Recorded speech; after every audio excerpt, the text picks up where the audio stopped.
All right, welcome back to day 15 of the Path to Profitability Bootcamp, where I show you guys all my concepts and strategies to make you guys profitable just like me, and to how to print in the markets using my strategy. Okay, so we're going to talk about rejection blocks and protected highs and lows today. All right, so what is a rejection block?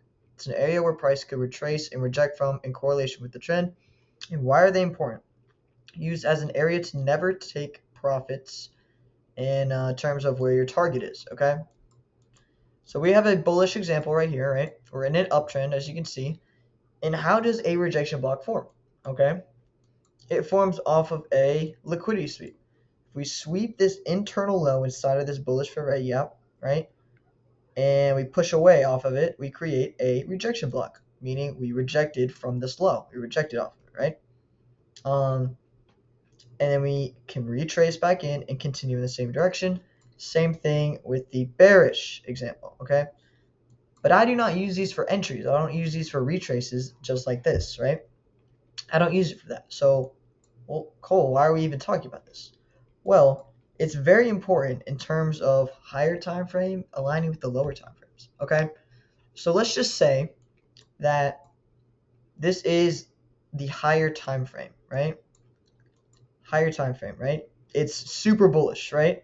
But on like the 1 hour, all you really see is this area of price.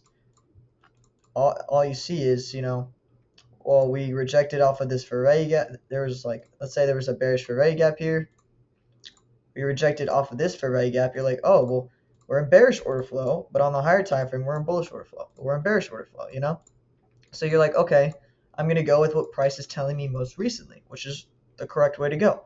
And let's say you found a somewhat target in here with some type of inversion, right? And then your target was this low, okay?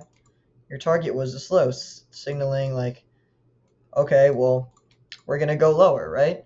And because, we swept a high here and so on, and we're going to go lower, right? But even though the time frame looks bearish and, most of it's aligned, why would we not target this low?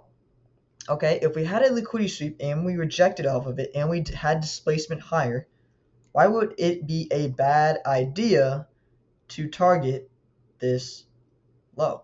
Because it is a rejection area, a rejection block, right? So that's why ultimately this fails. It comes down and then it goes back up, right? This ultimately fails. Same example for the bullish side, right? Let's say there was a bullish fair value gap here, right? We're in bullish order flow, right? On the 1 hour, the 15-minute, right? So okay, we swept this high. We have displacement. And then let's say you find another IVG entry and you target a good internal high. You see this as an internal high in a higher time frame fair value gap. That's a great target, right? But the problem is that it is a rejection block area, all right? Meaning price rejected this area and then pushed down, right?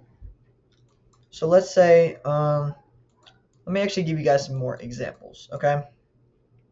Let's find a good area. Okay, so this was a little while back of price, right? As you can see, we're on the 1 hour time frame.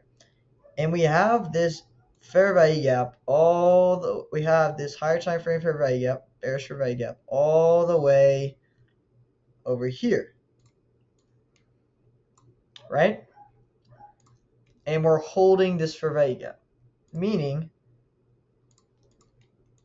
that we're still in this bearish order flow, right? You could see this as, oh, well, we're going higher. But look, we have this high inside of this bearish fair value gap, right? We take this high and then we reject it, right? Here would be your rejection block area, right? This would be your rejection block. RB, rejection block. So what does price do? Price comes up, it goes down. But let's say we were in bullish order flow on this lower time frame, right? And you found a little area. It would be hard to target protected highs and lows just like this, okay? So this brings me to my next topic, which is called protected highs and lows. What are they? They're highs or lows that should not be revisited unless a higher time frame reversal happens. Okay. What do you mean? What do you mean by that? This is what I mean. Okay. If we have a bunch of low resistance liquidity or high resistance liquidity on the higher time frame, right?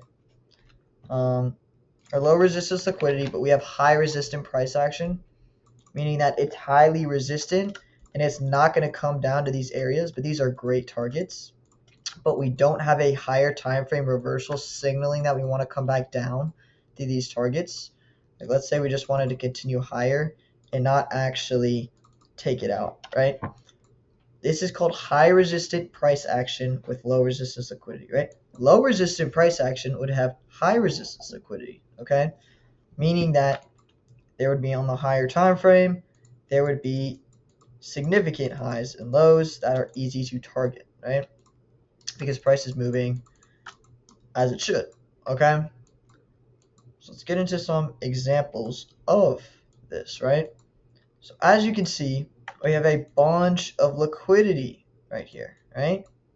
But we don't actually want to come down after, right? We sweep this, we come down, we don't take this low. Sweep this, we come down, we don't take this low. Sweep this, we come down, we don't take this low.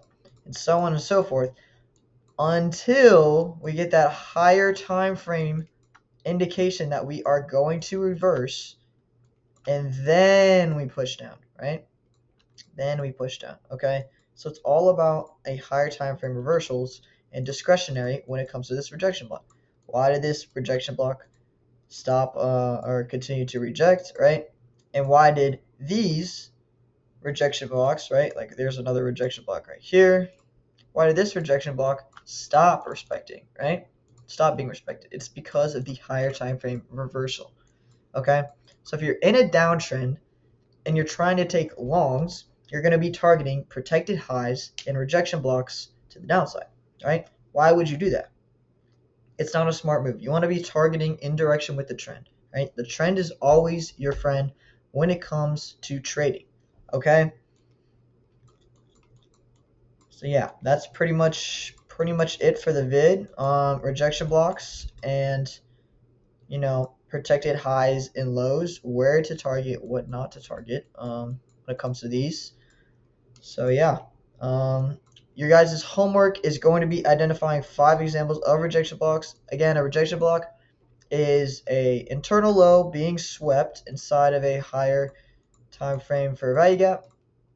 All right, sweep work. There's a higher time frame for a value gap. This area would be your rejection block where price will come back, and then just like that. So that would be your rejection block area. Again, that gives you an indication that we should not target this area, but then we should instead take longs, right? We should take in direction of where the trend is, regardless of what area we sweep, whether it be a 4-hour higher time frame or reject a 15-minute bearish or value gap or whatever it is. You should always trade with the trend. Okay, so that's it for today's video, day 15 of the bootcamp. Hopefully you learned something, gathered the knowledge, jotted all this down in that journal of yours that you should be keeping on this bootcamp. And yeah, we're getting kind of close to these strategy videos, and be honest, because I feel like there really isn't much more concepts to teach, almost in a way. Like my model and the mainstream IVG model doesn't really use much